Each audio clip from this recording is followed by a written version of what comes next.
에스겔 36장 1절부터 15절까지 말씀입니다. 4절까지 제가 먼저 읽습니다. 인자야, 너는 이스라엘 산들에게 애언하여 이르기를, 이스라엘 산들아, 여호와의 말씀을 들으라.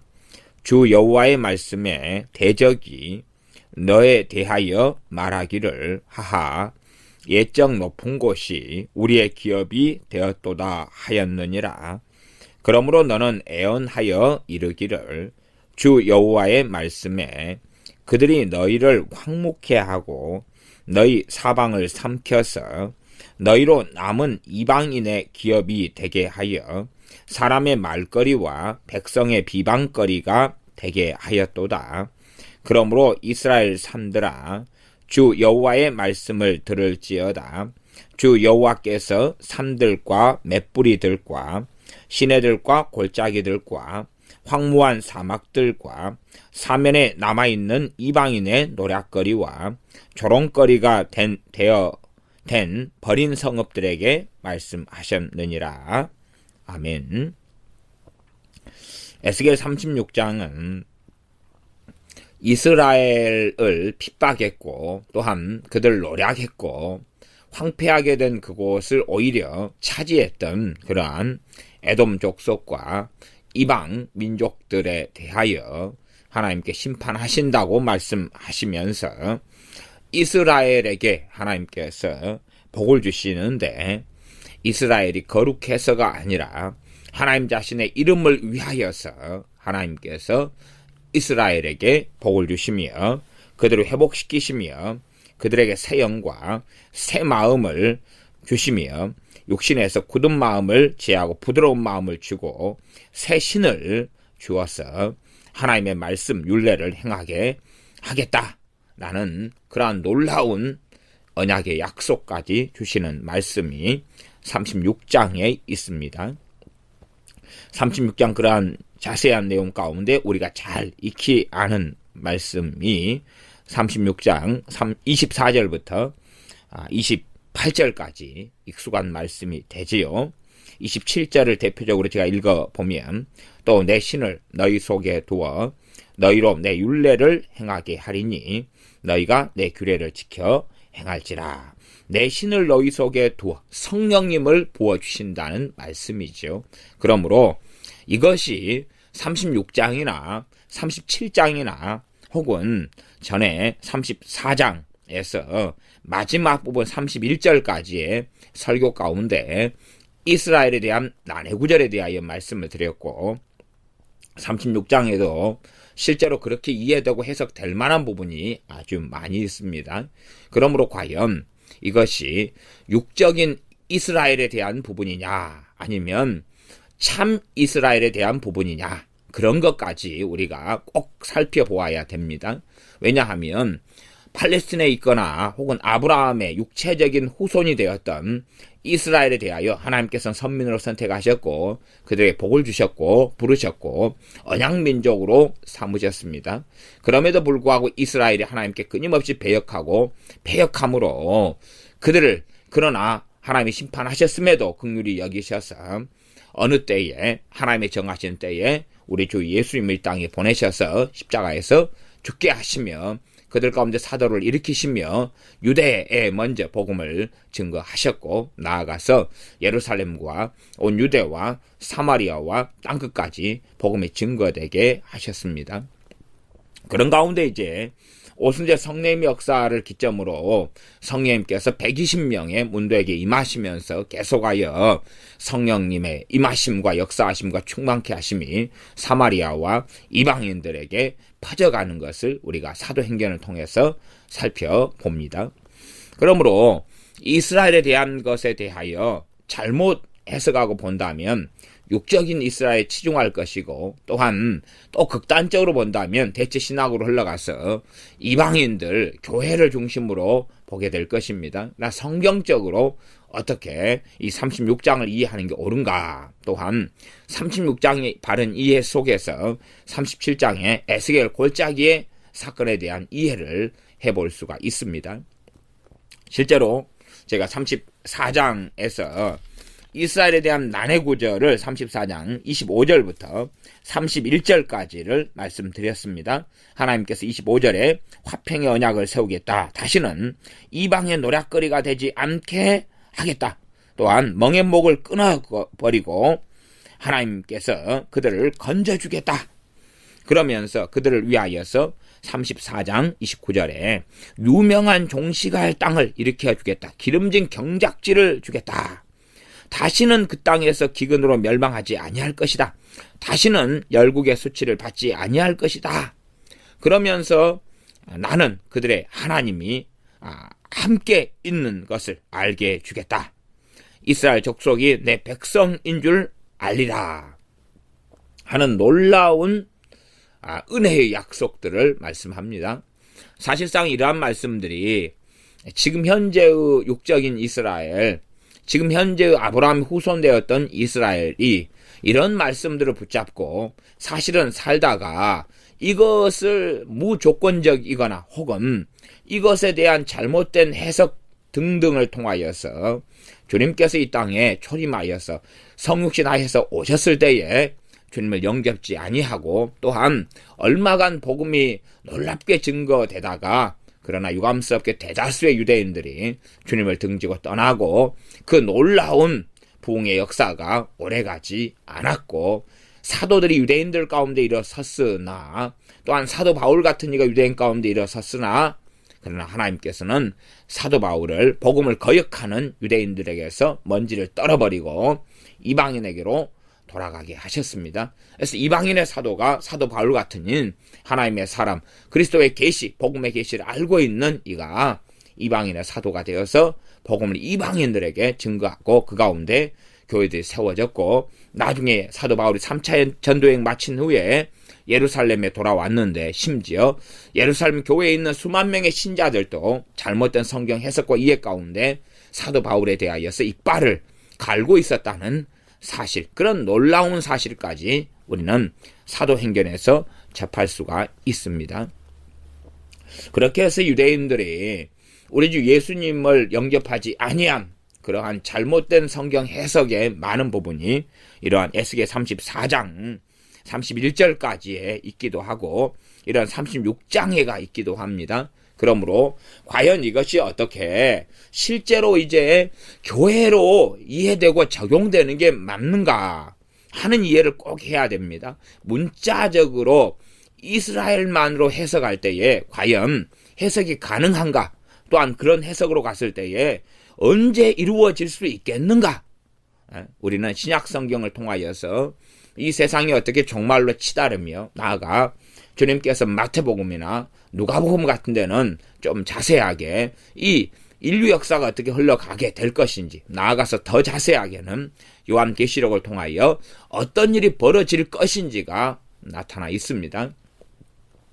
그러나 이사야의 어떤 구절들, 또 예레미야의 어떤 구절들, 나아가서 에스겔 34장이나 이 36장이나 37장 에스겔의 마른 뼈 골짜기나 에스겔 36장에 이스라엘이 받는 그런 하나님께 받는 복에 대한 말씀들을 가지고 팔레스틴에 있는 지금 현재 1948년에 다시금 국가를 형성한 이스라엘에 대하여서 이해되는 경향들이 농후하게 있습니다. 그러나 그것이 얼마나 잘못된 시야인가 시각인가, 또한 그렇게 해석될 수 있으나 그럼에도 불구하고 과연 그것이 옳은가 하는 것까지 꼭 여러분이 살펴보셨으면 좋겠습니다. 어쨌든 간에 그렇게 이스라엘 백성들이 메시아를 기다리는데 어떤 메시아를 기다렸냐 그러면 34장에도 나온 것처럼 다윗의 위를 이어서 임금이 오셔가지고 자신들을 완전히 형통하게 해주고 자신들에게 놀라운 걸 주며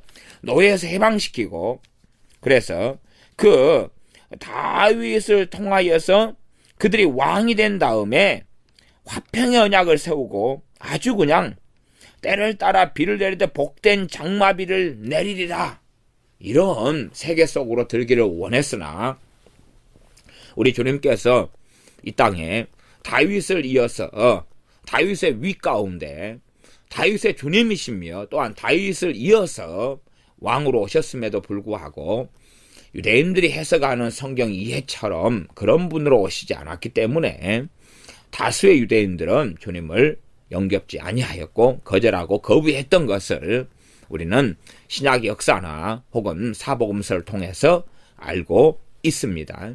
그렇기 때문에 과연 이렇게 이스라엘에 대하여 정말 환호하고 아름답고 복된 말씀들을 어떻게 해석하느냐 하는 것에 대한 주의를 가져야 됩니다.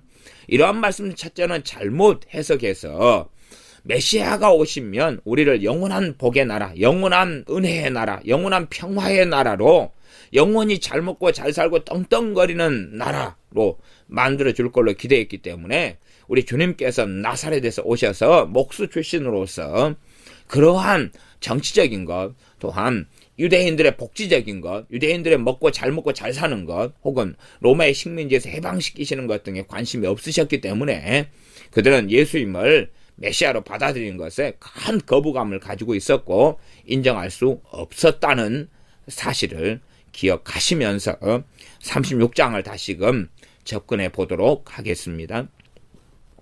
36장 1절입니다. 인자야 너는 이스라엘 산들에게 애언하여 이르기를 이스라엘 산들아 여호와의 말씀을 들으라. 이스라엘 산들에게 애언하라.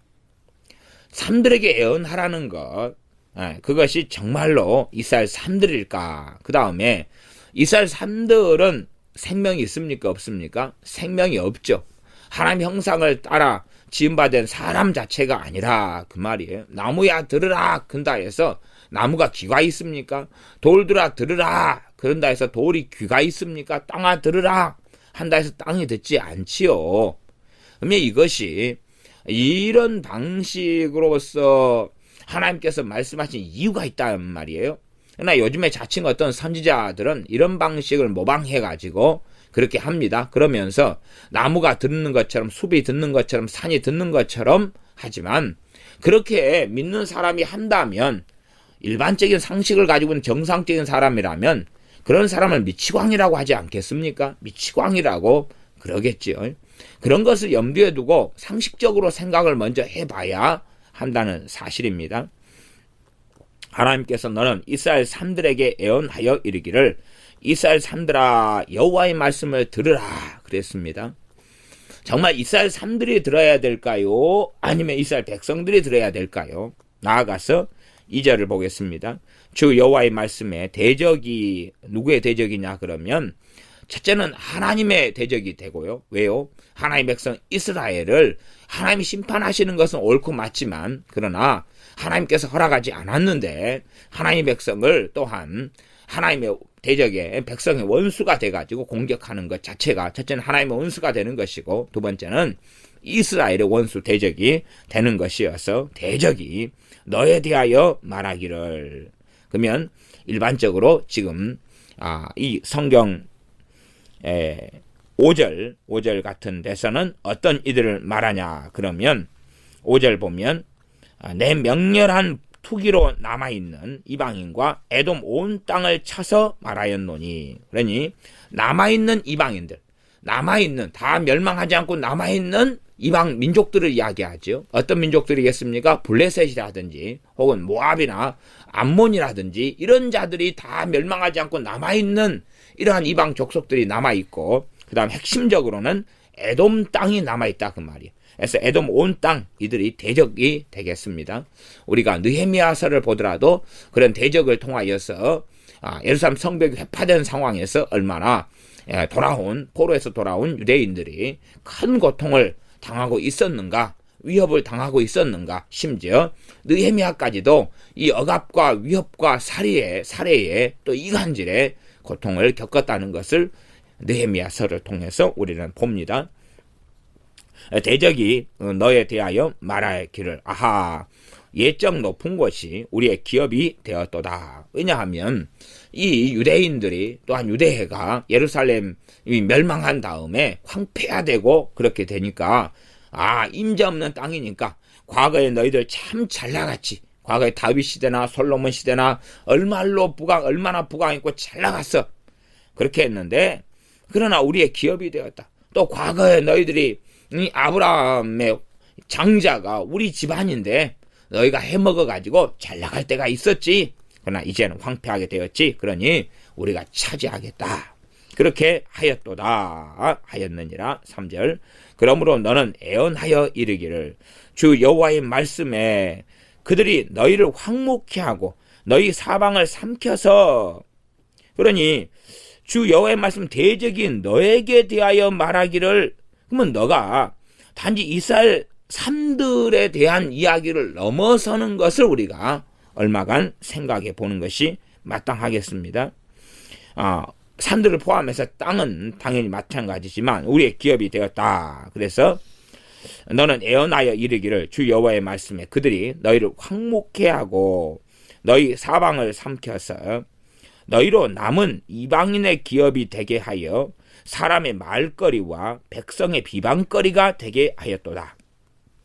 그러하매 이러한 이스라엘의 대적, 나아가서 하나님이 허락하지 않은 부분을 침범했을 때 하나님의 대적까지 되어지는데, 이러한 이스라엘의 대적이 지금 그들이 이스라엘 남은 것을 더 황무하게 하고 사방을 삼켜버렸다는 것입니다. 나아가서 이들이 남은 이방인의 기업이 되도록 이스라엘의 산들, 이스라엘 땅들을 삼켜버렸고, 그러므로 사람의 말거리와 백성의 비방거리를 되도록 이들은 만들었습니다. 4절. 그러므로 이스라엘 산들아 주 여호와의 말씀을 들을지어다. 주 여호와께서 산들과 맷뿌리들과 시내들과 골짜기들과 황무한 사막들과 사면에 남아있는 이방인의 노략거리와 조롱거리가 된 버린 성읍들에게 말씀하셨느니라. 이스라엘 산들아 그러면서 일단은 말씀해 가니까 여러분이 이건 부분은 잘 생각하시면서 지나가시고, 산들, 맷뿌리들, 맷뿌리들은 언덕들이지요. 시내들, 골짜기들, 황무한 사막들과 사면에 남아있는 이방인의 노략거리와 조롱거리가 된 버린 성읍들에게 말씀하셨다. 단지 산들만이 아니라 여러 가지 시내들, 골짜기들, 황무한 사막들, 그 다음에 버려버린 성읍들에게도 말씀하셨다. 이렇게 나와 있습니다. 그러면서 이제 5절 보겠습니다. 주 여호와의 말씀에 내가 진실로 내 맹렬한 투기로 남아있는 이방인과 에돔 온 땅을 쳐서 말하였노니, 하나님께서 남아있는 이방인, 언제요? 그때 당시에 지금 남아있는 이방인, 이렇게 이제 어떤 번역 성경은 지금이란 단어를 하나 더 집어넣어 가지고 약간 더 의미를 이해할 수 있게 번역해주는 한글 번역 성경도 있습니다. 지금 남아있는 이방인들, 과거에 다 멸망하고 하나님의 심판이 여러 가지 블레셋에 대한 심판이나 혹은 모압과 암몬에 대한 심판이나 애굽에 대한 심판이나 참 많이 말씀하셨습니다.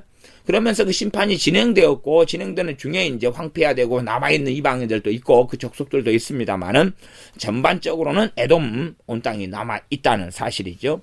그래서 에돔에 대한 심판은 35장이 있지만은 36장도 계속 이어가는 것을 알 수가 있습니다. 남아있는 이방인과 에돔 온 땅을 쳐서 말하였노니, 이는 그들이 심히 즐거워하는 마음과 멸시하는 심령으로 내 땅을 빼앗아 노략하여 자기 소유를 삼았음이니라. 하나님께서 팔레스틴을 하나님 땅이라고 그럽니다.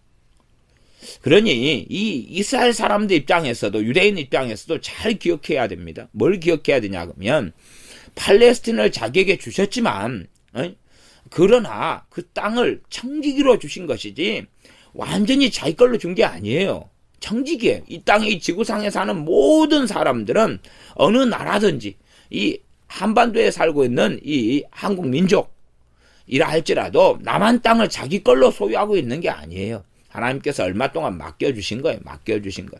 미국이나 러시아나 중국이나 아니면 그 어느 나라라 할지라도 자기 땅은 아닌 거예요. 하나님이 은혜로 맡겨준 거예요. 그러나 내 땅이다, 내 것이다 할 때 얼마나 악해지고 교만해집니까? 마찬가지로 아브라함에게 하나님께서 너 후손에게, 또한 너에게 이 가나안 땅을 유업으로 주겠다 말씀하신 것은 주신 것이지만, 그러나 본래 통치권은 하나님께 있고 그 다음에 주셨지만은 그 사람들이 하나님께 속한 것 아닙니까? 예를 들어 과거에 그런 이야기가 있습니다. 어떤 사람이 유산을 남길 때에 한 종에게 모든 유산을 남겼어요. 그 다음에 이제 아들에게는 소원 하나만 들어줄 수 있게 했어요. 왜냐하면 이 종은 너무나 힘이 세고 강성해서 아들에게 모든 유산을 남겨놓으면 이 종이 그 악한 일을 행하여서 아들을 죽여버릴 수가 있거든요. 그러나 이제 나중에 아들이 성인이 된 다음에 아들에게 소원 하나만 이렇게 들어줄 수 있도록 그렇게 했다 그 말이에요. 아들이 성인이 된 다음에 어떤 소원을 원했냐 그러면 그 하인을 자기 종으로 삼은 거예요. 본래 아버지의 종이었던 그에게 그가 모든 재산을 상속해서 떵떵거리고 잘 살면서 그 주인의 아들이 장성할 때까지 기다렸지요. 기다린 다음에 이제 소원 하나를 너가 들어라. 그래서 어떤 면에서 이가 돈을 갖다가 뭐 10억을 원할까, 집을 몇 채를 원할까, 땅을 몇 평을 원할까 했는데 결국은 아무것도 원하지 않고 자기 노예 문서를 아들이 가져간 거예요. 그래서 하인을 노예로 삼으니까 그 다음에 하인이 가지고 있는 모든 재산은 누구가 됩니까? 아들께 되죠. 간단한 방법이었죠. 그렇게 돌아가신 이 소년의 아버지가 그 지혜롭게 처리해가지고 아들도 살리고 그 다음에 모든 재산도 결국에는 아들에게 귀속되도록 그렇게 했다는 그런 이야기를 우리가 듣습니다. 그것처럼 사람이 하나님의 것일진데 그들에게 가나안 땅을 주어도 가나안 땅은 본질상 하나님의 것이라는 것을 이해해야 된다 그 말이죠. 그러므로 하나님께서 팔레스틴에 있는 이스라엘 사람들을 자기 백성이기 때문에 그들이 하나님을 폐역하고 배교하고 떠났을 때에 악행 속에 들었을 때에 그들을 심판하셔서 내쫓아버리셨어요. 많이 죽이셨으며 또한 남은 자들은 열방에 흩어버리셨어요. 그럼에도 주인이 없는 땅이 팔레스틴 가나안 땅이 된 게 아니라 하나님의 땅으로 그대로 남아있는 거예요.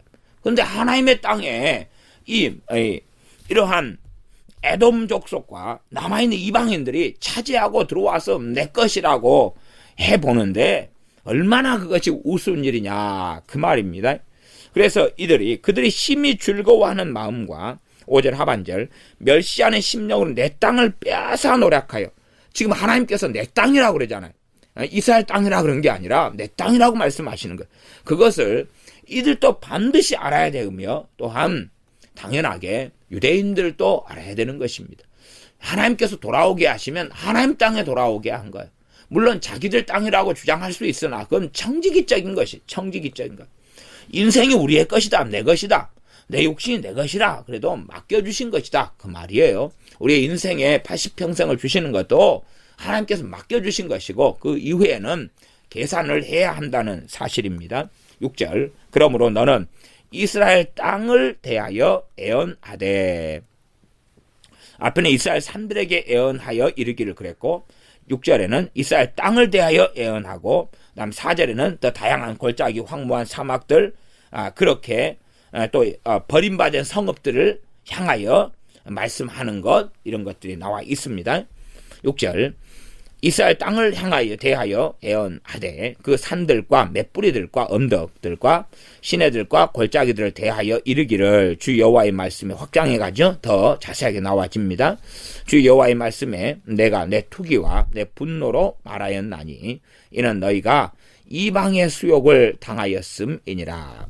이방인을 통하여서 모욕을 당하고 욕을 당하고 수치를 당하였다 그 말이에요. 그렇기 때문에 하나님께서는 투기를 일으켰고 하나님께서 분노로 말씀하셨다. 그러나 하나님의 투기는 거룩한 투기고 하나님의 분노는 거룩한 분노인 줄을 우리는 이해해야 됩니다. 이해한다는 것도 우리가 그걸 다 알 수 있다는 내용 자체가 아니에요. 그러나 최소한 사람이 혈기 부리고 사람이 질투하고 시기하는 것하고 하나님은 질투하시는 하나님인데 그 질투 자체가 본질상 다르다. 그 정도의 간략한 이해 정도는 하고 있어야 된다는 이야기입니다. 7절 그러므로 주 여호와의 말씀에 내가 맹세하였은즉 너희 사면에 있는 이방인이 자기 수욕을 정령 당하리라. 너희 사면에 있는 너희 주변에 있는 이방인이 자기 수욕을 정령 당하리라. 하나님께서 하나님의 백성인 이스라엘을 수욕을 준 자들을 하나님께서는 수욕을 당하게 하겠다고 말씀하는 거예요.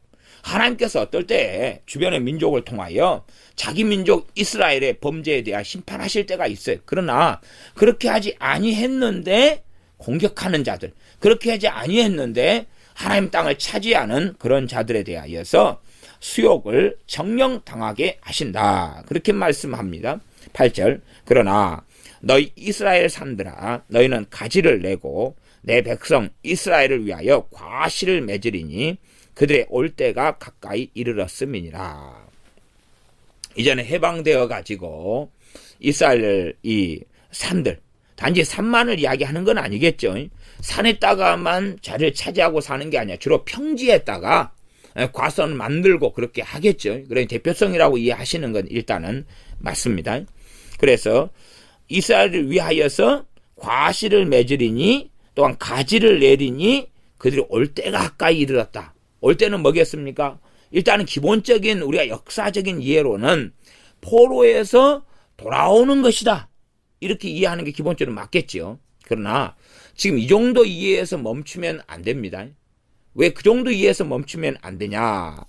단지 이것이 이스라엘만을 이야기하는, 말의 육적인 이스라엘이나 팔레스틴이나 아브라함 후손만을 이야기하는 것이 아니라 정말 참된 교회, 우리 주님께서 내가 내 교회를 세우리니 하는 그 교회에 대한 말씀인 걸로 우리가 일단은 이해를 하고 있어요. 그것을 일단은 가지고 있어야 돼요.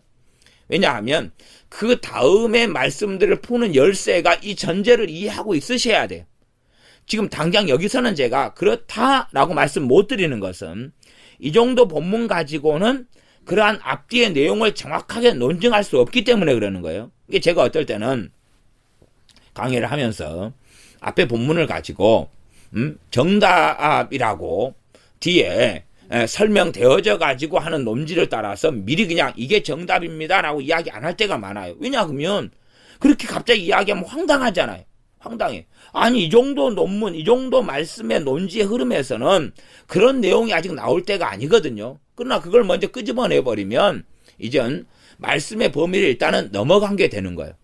말씀이 쭉 흘러가가지고 이제 앞뒤 문맥과 앞뒤 꼭지가 다 나왔을 때에 그걸 바탕으로 해가지고 이 문맥상 또한 이 구절과 문장상 흐름 속에서 이것이 이런 내용이 될 수밖에 없다.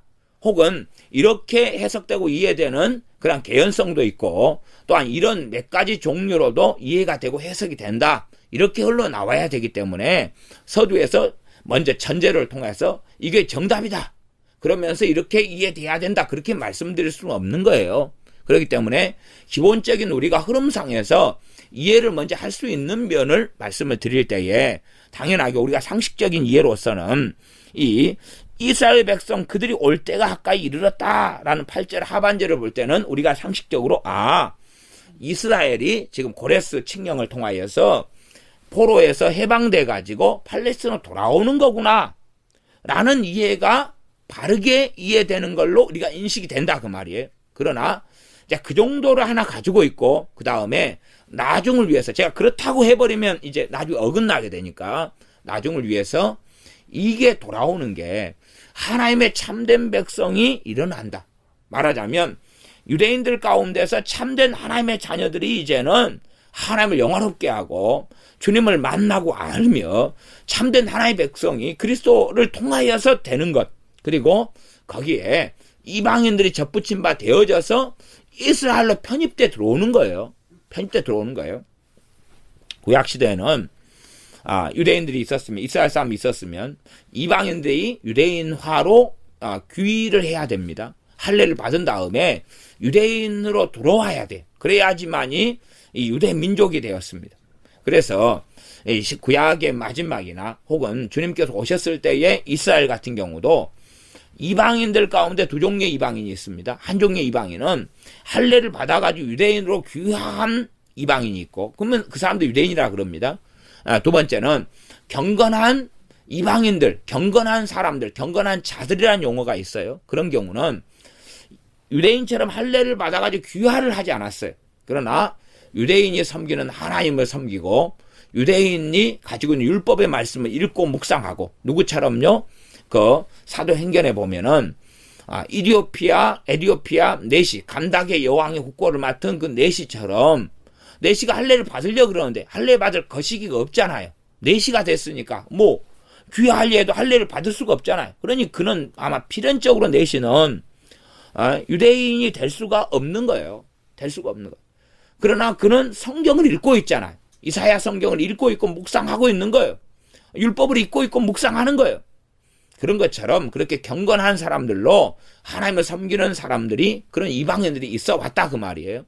그러나 이제 주님의 십자가 이후로는 누구를 통해서? 예수 그리스도를 통해서 나는 길이요 진리요 생명이니 나로 말미암지 않고는 하나님의 나라에, 아버지 나라에 들어올 수 없다 하는 말씀처럼 주님을 통해서 하나님 나라로 들어온다는 사실입니다.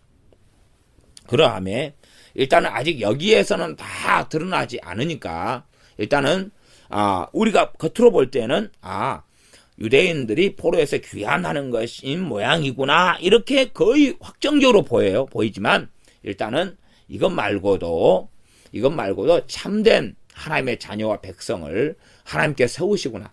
말하자면 지금 이스라엘은 패역해가지고 하나님을 떠났잖아요. 하나님께 지금 돌아온단 말이에요. 하나님의 백성이. 단지 그냥 몸뚱아리가 돌아오는 것이 문제가 아니라 마음에서 하나님이 멀어졌는데, 배교했는데 다시금 유대인부터 시작해서 하나님께 돌아오기 시작하고 나아가서 복음이 전해지면서 이방인들이 교회가 되면 이방인이 하나님 백성이 되면서 접붙임 바 되어져서 돌아오는 것, 진정한 돌아옴이라는 것은 몸이 포로에서 멀리 떨어졌다 오는 게 아니라 그 말이에요.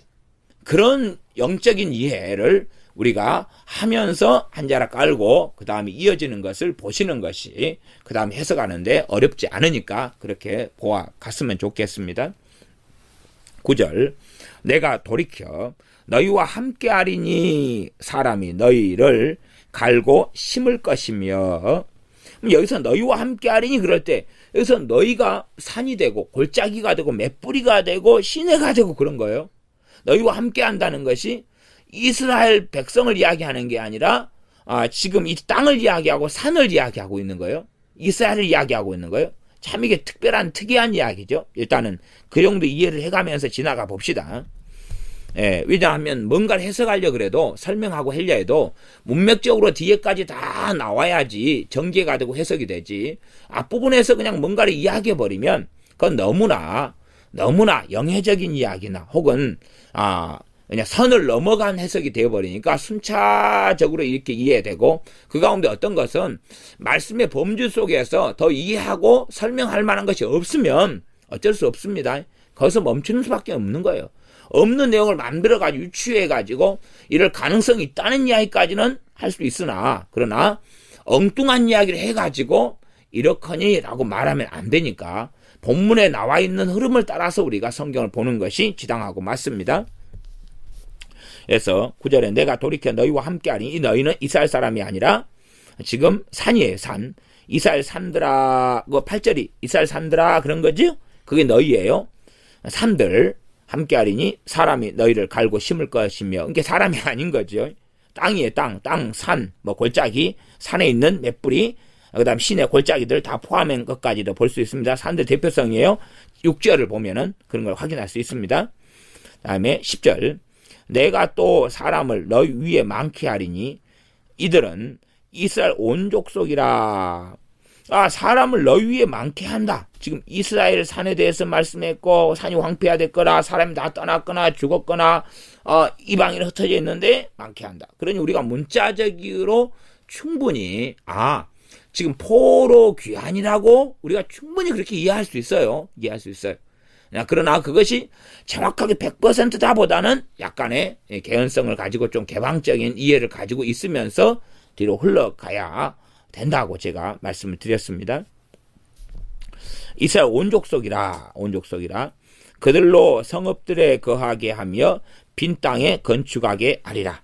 그럼 요거까지는 이제 우리가 포로에서 돌아오면 이런 일이 벌어졌으니까 이까지는 우리가 지금 반드시 이루어지는데 다시 이스라엘이 포로에 돌아와가지고 회복되는 것에 대한 이야기까지라고 우리가 정확하게 이해할 수 있어요. 그러나 이 부분에서 중의적인 의미, 중복적인 의미, 또 다른 이야기를 함께 하나님께서 깔고 하시는 게 아니냐 하는 것까지를 우리가 생각해 볼 수 있고, 그 다음 내용에도 정확하게 그 부분까지로 끝나야 되는 거예요. 11절, 내가 너희 위에 사람과 짐승으로 많게 하되 생육이 중다하고 번성하게 할 것이라. 너희 전 지위대로 사람이 거하게 하여 너희를 처음보다 낫게 대접하리니 너희가 나를 여호와인 줄 알리라. 희한하죠? 너희가 나를 여호와인 줄 알리라. 그런데 너희가 지금 이스라엘이 아니란 말이에요.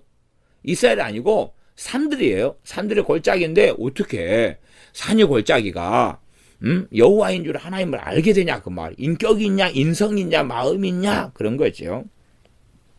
12절 내가 사람으로 너희 위에 행하게 하리니 그들은 내 백성 이스라엘이라. 이제 이때는 그 전에 선지자한테는 너 백성이라고 이야기했다가 나중에 하나님이 다시 돌아오게 하는 이러한 이스라엘에 대하여서 내 백성 이스라엘이라 이렇게 말씀해요. 내 백성 이스라엘이라 그렇게 말씀해요. 도대체 이 백성 이스라엘이 단지 그냥 포로에서 끌려가 있는 그 후손들이 몇 세대를 이은 다음에 돌아오는 그들일까? 아니면 또 다른 가능성, 또 다른 내용을 하나님께서 깔고서 지금 말씀하는 것일까? 그런 의문점을 가지면서 12절 중간 그들은 너를 얻고 너는 그 기업이 되어 다시는 그들로 자식들을 잃어버리지 않게 하리라. 12절로 가면 난해한 부분이 등장해버려요. 그래서 제가 말씀드린 거예요. 12절로 가면 너는 그 기업이 되어 지금 이스라엘 팔레스타인 땅이죠. 기업이 되어서 다시는 그들로 자식들을 잃어버리지 않게 하리라. 그러면 지금 우리는 압니다. 뭘 아냐 그러면 포로에서 돌아온 다음에 끊임없이 전쟁들이 그 다음에도 있어 왔어요. 그래서 우리가 다니엘서나 에스겔서를 통해서 살펴보는 거죠. 특별히 다니엘서에는 내 나라에 대해서 이 바벨론 이후에 그러면서 로마까지 이어지는 그런 것을 우리가 보았고 또 중간에는 이 헬라 제국 다음에 다시 내 왕국으로 나눠지면서 안티오쿠스 에피파스 4세에 의한 엄청난 유대인들에 대한 학살이나 피해, 공격 이런 것들을 우리가 다니엘서에서 우리는 확인한 바예요. 나아가서 우리는 로마 주님께 성육신 하신 다음에 로마 장군 티도에 의해서 다시 예루살렘이 AD 70년에 회파되고 멸망해버리고 그런 다음에 거의 1900년 가까운 세월을 나라가 없이 떠돌면서 비참한 일을 당하는 걸 압니다. 그러니까 그렇게 살펴보면 12절은 아닌 거예요. 근데 문제는 12절만 떨어져 있는 게 아니라 그 앞에 구절들부터 지금 문맥적으로 함께 흘러온 덩어리입니다. 덩어리. 그러면 도대체 이게 뭐냐는 이야기예요. 그러면 이스라엘 산들아 할 때에 정말 이스라엘 산들이 정말 땅을 이야기하는 걸까 그 말이에요. 정말 이 눈에 보이는 이스라엘 산일까? 이스라엘 골짜기일까? 계곡일까? 시냇물일까? 그런 거예요. 정말 뭘까?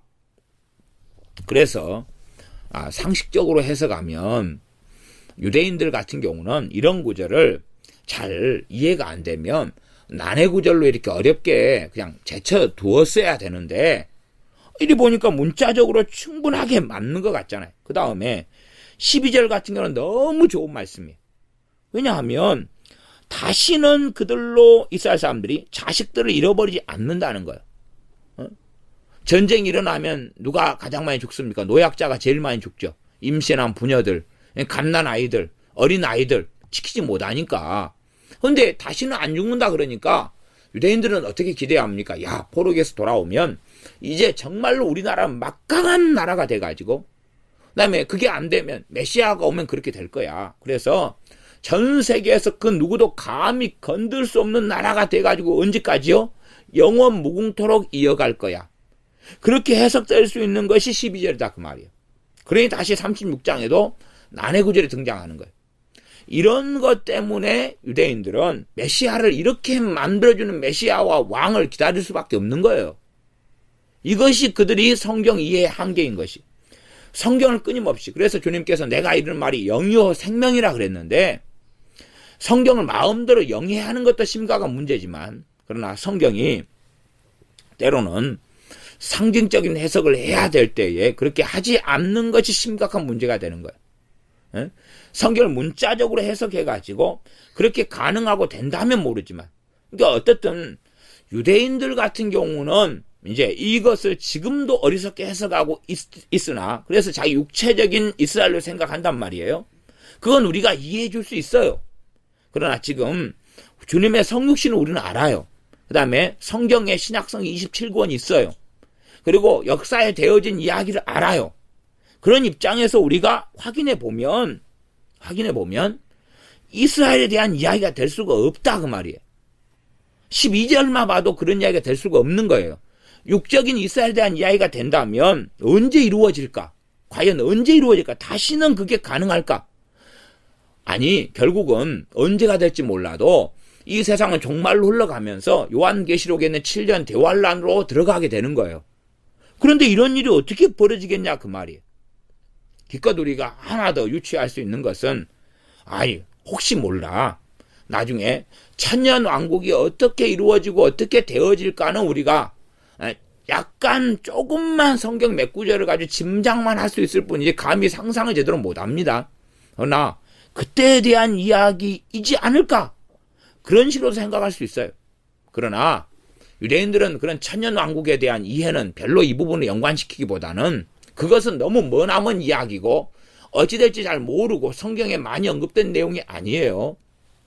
그렇기 때문에 자신들에게 지금 현재의 비참하고 어려운 삶 뒤에 아예 그냥 메시아만 오시면 완전히 이렇게 다시는 그 말이 반복되어 있는 참 난해 구절, 결코 다시는, 그러니 주님께서만 오시면, 아니면 어느 때가 되면, 다시 말하면 포로에서 돌아오면 완전히 이제 그냥 막강한 나라 민족을 이루고, 그렇게 되어서 다시는 이방 민족의 침략도 받지 않고 노예가 되지도 않고, 전쟁에서 이기면 이겼지 지지도 않고, 공격을 하면 했지 공격 당하지도 않고, 이런 민족이 이런 나라를 형성할 줄로 기대했다 그 말이에요. 그러나 포로에서 539년에 귀환한 다음에 이리 시간 지나고 저리 시간 지나도 계속 비참한 역사만 이루어진단 말이에요. 어려운 역사만 이루어져요.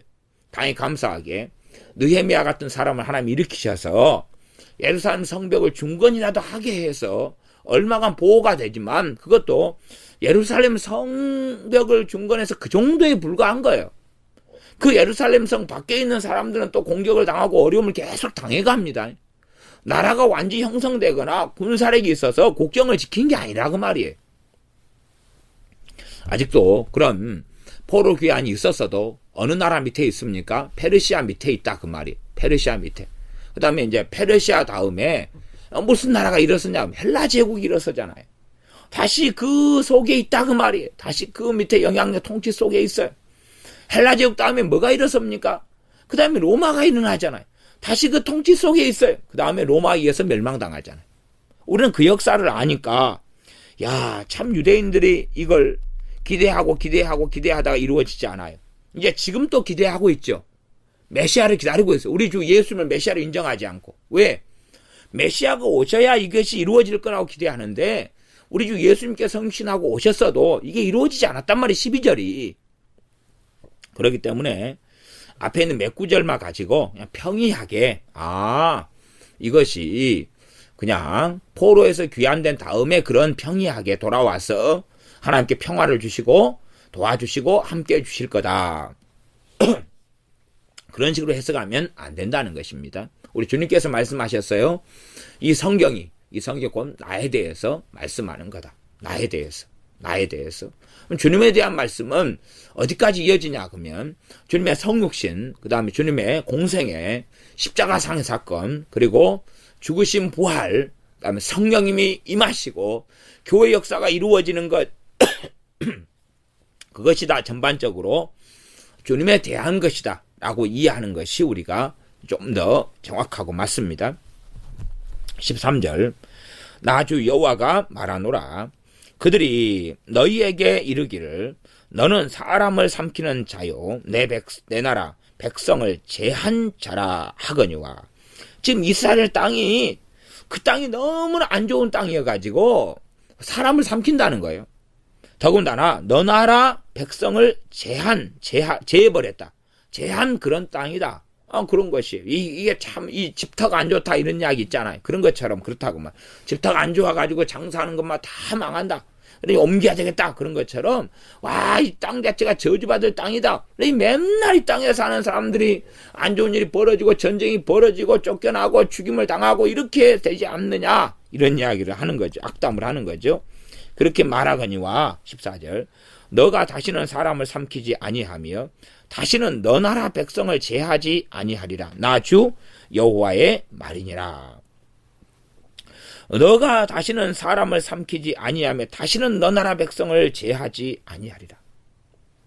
우리 주님께서 말씀하시기를요. 이 땅에 계시다가 이제 십자가를 앞두시고 하신 말씀이 있어요.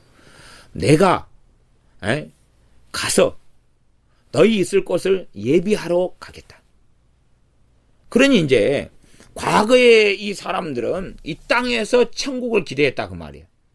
유대인들이나 이스라엘 사람 이 땅에서 천국을 유토피아를 기대했어요. 그러나 주님께서는 아니 유토피아를 내가 가서 건설해 놓겠다는 거예요. 주님께서 유토피아를 만들어 놓겠다는 거예요. 물론 아버지께서 아버지의 나라를 만들어 오셨으나 그러나 이제 또한 영원한 그 나라를 완성해 놓겠다는 거예요. 그래서 너희 있을 곳을 내가 예비하러 가고 다시 와서 너희를 이제 그곳으로 드리겠다고 말씀하시는 거예요. 나중에 물론 이 땅이 옛 땅과 옛 하늘이 다 없어지고 요한계시록 말씀대로 한다면 새 땅과 새 하늘이 도래하고 하늘에는 예루살렘이 내려옵니다. 그러면 참된 이스라엘 땅이 뭐겠느냐는 거예요. 주님께서 예비하시는 천국이죠. 천국인데 참 이스라엘 땅이 본질적으로 천국을 이야기하는 거지 이 땅을 이야기하는 게 아니라는 것이 제가 해석하는 거예요. 여러분도 한번 생각해 보십시오. 제가 설명하는 것이 맞을까 틀릴까 한번 생각해 보세요. 이 과연 전능하신 아버지 하나님께서 이 땅에 대해서 말씀하신 것일까? 이 땅 무슨 땅이겠습니까? 그냥 이 몇 평 있는 이 나라, 어느 지역, 어느 땅 이것에 대하여 여기에 영원한 가치 개념을 두고 계신가? 우리에게 너희들 땅이 너무 중요해. 그러니까 이 땅에 영원히 살 생각을 하고 이 땅에 영원히 농사를 짓고 영원히 건물을 짓고 장사를 해가지고 이 땅에서 유토피아를 건설해. 이 땅은 영원한 거야 라고 과연 성경이 말씀하냐 그 말이. 성경은 이 땅에 대해서 유한성을 이야기하고 이 땅은 사람이 인생도 안개 같은 인생이라. 그러면 주님께서 말씀하시기를 형제나 자매나 부모나 그래서 밑에는 전토를 더 나보다 더 사랑하는 자는. 그러니까 전토는 땅이고 농사짓는 그곳이에요. 조상들이 물려준 그런 땅이라 할지라도 가치가 별로 없다는 이야기입니다. 가치가 별로 없어요. 그러하기 때문에 구약에서 땅을 나누어주는 토지 개혁을 많이 행했고 하나님께서 지파마다 땅을 나누어 주셨고 했는데 그것을 통해서 하나님께서 말씀하시는 땅이 뭘까 하는 거예요. 땅은 다른 말로 하면 하나님께 만든 하나님의 나라지요. 그 나라가 뭐냐는 거예요. 주님께서는 내 나라는 이 땅에 속한 것이 아니다 그런 거예요. 그래서 하나님께서 말씀하시는 이 이스라엘 땅이 뭐냐는 거예요. 이 이스라엘 산들이 뭐냐는 거예요. 골짜기가 뭐냐는 거예요 도대체. 다시 삼키지 않게 되고 빼앗기지 않게 되는 말하자면 다시는 가뭄이 들지 않는 이 땅이 뭐냐는 거예요 도대체. 정말로 이 세상에 있는 땅이 가뭄이 안 오겠어요? 그러면 7년 대환란이 있어야 돼 없어야 돼? 없어야 되는 거예요. 이 땅에 있는 것은 전부 다 말라 비틀어지고 그리고 하나님의 불이 임해서 마지막 불로 심판할 때가 있어요. 그건 요한계시록에 나와 있는 거고. 그렇기 때문에 지금 아무리 유대인들이 자신의 팔레스타인 땅에 그걸 기대한다 할지라도 그건 이루어질 수 없는 거다 그 말. 오히려 사막하는 데 진행되고 그리고 전 세계 석유라든지 천연 자원들은 고갈돼 가고 사라져 가고 나아가서 이 가뭄이나 기근은 더 심해져 가고 지구 온난화는 더 심해져 가고 공기층은 오존층의 파괴 등을 통해서 심각한 문제가 일어나면서 그렇게 점점 흘러가고 있는 역사 속이지. 공기가 더 깨끗해져 가고 지하 자원이 없다가 만들어져 가고 천연 자원이 만들어져 가고 이런 것이 아니라 그 말입니다. 다시 이제 그런 걸 전제로 해서 나중에 16절부터 쭉 마지막 38절까지 그렇게 쭉 보면은 더 이해가 될 거니까 제가 15절까지 말씀에선 당연히 나와 있는 부분들까지만 하고 좀 개연성을 가지고 오픈해 놓는 가운데서 15절까지만 이번 시간은 제가 보려고 합니다. 그래서 이어지는 걸 쭉 이렇게 함께 보셔야 돼. 그 가운데 37장 에스겔 골짜기로 넘어가셔야지 되는 것입니다. 다시 14절 너가 다시는 사람을 삼키지 아니하며 다시는 너 나라 백성을 제하지 아니하리라. 그러면 이스라엘 땅의 이야기라면 이스라엘 땅에 전쟁이 있어야 돼요? 없어야 돼요? 없어야 되는 거. 그러나 포로에서 돌아온 다음에 계속 있었어요. 계속. 지금도 있습니까? 없습니까? 지금도 있어요. 이번에도 지금 어제도 있었고 며칠 전에도 있었어요. 계속 전쟁이 있고 그냥 가벼운 총격전 이런 걸로 통하여 몇 명이 죽고 사상하고 서로 간에 지금 팔레스틴에 있는 원주민들하고 지금도 계속 싸움하고 과거에 우리도 기억하고 알다시피 1960년대에도 7.1 전쟁도 있었고 막 그런 게 있었잖아요. 계속하여 있는 것이 반복되어 있고 앞으로는 더 심각한 전쟁이 일어날 거예요. 지금 현재 이스라엘이 자꾸 고립돼가는 경향성이 있거든요. 그러니까 더 심한 전쟁들이 벌어져요. 그러니 여기서 말하면 내 나라 백성을 제하지 않는 땅이 과연 팔레스틴 땅이 될 수 있냐 그 말이. 될 수 있냐. 상식만 가지고 있어도 역사만 우리가 이해해도 지금 현재 팔레스틴과 이스라엘과의 전쟁을 통해 볼 때도 그게 과연 맞느냐는 거예요. 15절 내가 또 너로 열국의 수욕을 듣지 않게 하며 만민의 비방을 다시 받지 않게 하며 지금도 이스라엘이 지금 비방받고 있어요. 지금도 이스라엘이 이 육적인 팔레스틴하고 팔레스틴 그 다음에 팔레스틴에 살고 있는 이스라엘 사람들 돌아왔죠. 돌아와가지고 다시 1948년에 나라를 형성했어요. 만민의 비방을 다시 받지 않게 하면 너 나라 백성을 다시 넘어뜨리지 않게 하리라. 나주 여호와의 말이니라 하셨다 하라. 지금도 팔레스틴에 있는 원주민들이 지금 이스라엘 땅을 나눠먹기를 원하고 그 다음에 자기 거라고 주장하면서 지금도 싸우고 있어요. 그래서 팔레스틴 난민들이 끊임없이 몰려들고 끊임없이 전쟁 중에 있어요. 그러니 그 땅은 지금도 심각한 땅이에요. 예루살렘만 가도 예루살렘 안에가 이슬람 사원이 생겨나가지고 거기에서 이슬람 사원이 성지가 돼가지고 한쪽은 이스라엘을 통치하고 한쪽은 그냥 유감스럽게 아랍 사람들이 자기 성지로 사용하면서 끊임없는 분란과 분쟁의 장소가 돼요. 땅이라면. 그러하면 지금 하나님께서 정말로 놀라운 약속을 하시는데 이게 단순하게 이스라엘 산이나 육체적인 눈에 보이는 현상적인 혹은 이스라엘 골짜기나 혹은 이스라엘 나라라고 생각하면 굉장히 곤란하겠다. 그러면 이것은 복음적인 이해를 해야 되겠다. 복음적인 이해를 해야지만이 이게 이해되는 것일 것 같다. 누구 안에서요? 그리스도 안에서 말씀이 이해돼야 되는 부분이다 하는 것을 여러분이 아셔야 됩니다. 기도하겠습니다. 아버지 하나님, 이스라엘에 대한 또 이스라엘 산들에 대한 이스라엘 골짜기와 시내에 대한 그러한 하나님께서 선언하여 말씀하시는 것을 우리가 에스겔 36장에서 봅니다. 그러나 우리가 어떻게 성경을 보면 이것이 육적인 이스라엘이나 혹은 지금 현재 존재하는 이 팔레스틴 땅에 대한 이야기처럼 보이나 그러나 자세한 내용을 볼 때에 그렇게만 볼 수 없고 그것은 성취되지 않는 또 성취되지 않을 그러한 애언인 것을 살펴볼 때에 이것이 복음적인 이해, 우리 주 예수님의 십자가를 통한 이해, 또한 하나님의 나라에 대한 이해와 함께 해야 되는 것을 살펴보매 우리가 성경을 더 바르게 이해하고 알 수 있는 지각을 주시고 우리 주 예수님 안에서 이 성경이 어떻게 해석되어질지 우리에게 지혜와 지각을 주시고 나아가서 성경의 난해 구절들을 자기 마음대로 한두 구절, 서너 구절을 가지고 뽑아서 만들고 해석하는 게 아니라 더 긴 문장과 문맥을 통하고 그 다음 장, 그 앞장 등등의 문맥을 통하여서 말씀을 바르게 분별하고 알고 깨닫는 그러한 지혜와 지각을 가진 하나님의 자녀가 되도록 도와주시옵소서. 예수님의 이름으로 기도하옵나이다. 아멘.